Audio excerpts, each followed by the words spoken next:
I know that it's the Friday after Thanksgiving, but I'm not doing a devotion today on Black Friday, unless it be a reminder to be kind to those who are fighting for things in that unending line.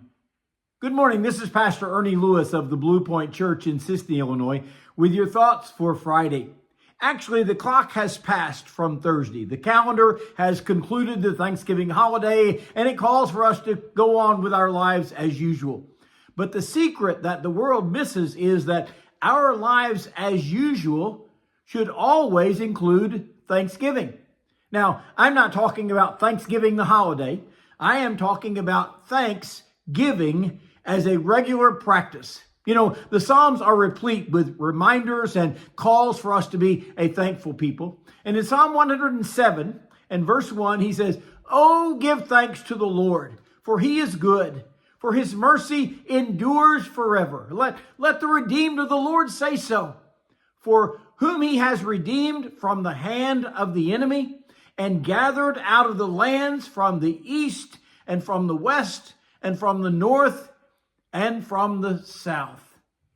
They tell us that the exclamation of "oh" here is used to express a whole range of emotions, including surprise or anger, disappointment, or joy when reacting to something. Oh, give thanks to the Lord. When we react to God and all he has done in our lives on a daily basis, we should give thanks. He reminds us here, as the psalmist often does, that the Lord, he is good. In James chapter 1, he tells us every good gift and every perfect gift is from above. And it comes down from the Father of lights, with whom there is no variation or shadow of turning. Psalm 34:8 said, "Oh, taste and see that the Lord, he is good. Blessed is the man who trusts in him." When we read that his mercy endures forever, can you really picture that today? I can be merciful to someone else for a time. I can even be long-suffering sometimes with difficult people.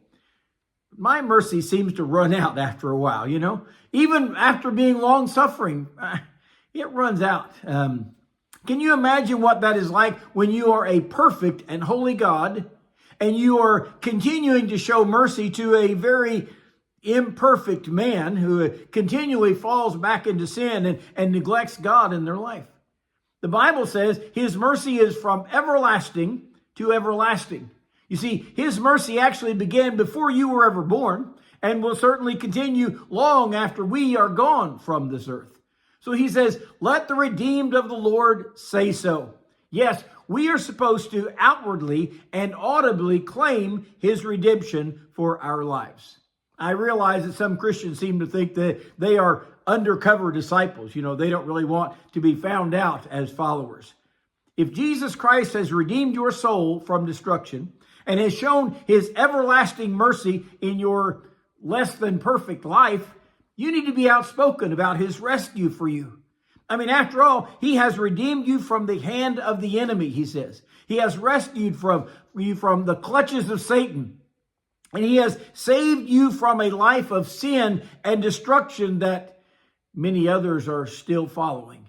It is encouraging to read that he has redeemed his followers from the lands to the east and to the west, from the north and the south. There has been this worldwide redemption of followers. So although it is no longer Thursday, and maybe the turkey leftovers are dwindling, all the family has gone home now, he says, oh, give thanks to the Lord today. We can read the wonderful works of God throughout Psalm 107. All 43 verses here should remind us of what we should be thankful for. But then he says in verse 22, declare his works with rejoicing. And I hope we'll continue to do that even today.